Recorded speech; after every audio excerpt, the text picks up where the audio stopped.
బైబిల్లో ప్రబోధించబడగా ఎందుచేత ఈ రోజున ప్రార్థన రోడ్డెక్కింది? రహస్య ప్రార్థన బహిరంగ ప్రార్థనగా ఎందుకు రూపుదాల్చింది అని ఒక చారిత్రాత్మకమైన కారణాన్ని మీ దృష్టికి తీసుకొస్తాను. చాలా సునిశ్చితమైనటువంటి అంశాన్ని మీరు పరిశీలనాత్మకంగా వినాలి.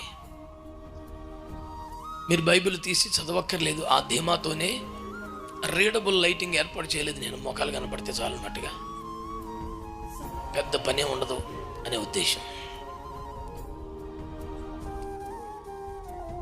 ఏకాంత ప్రార్థన, రహస్య ప్రార్థనలన్నీ బైబిల్లో మీకు చూపించాను.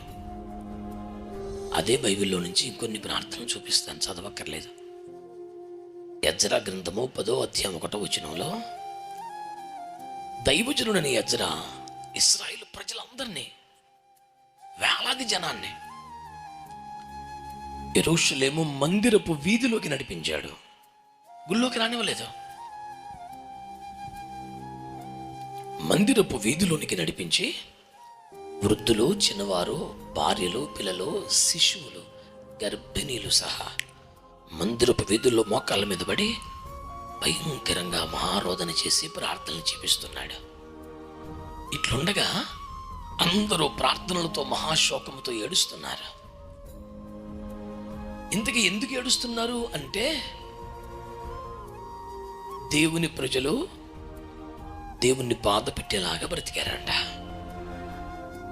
వేరెవరి మీద కంప్లైంట్ కాదు, దేవుని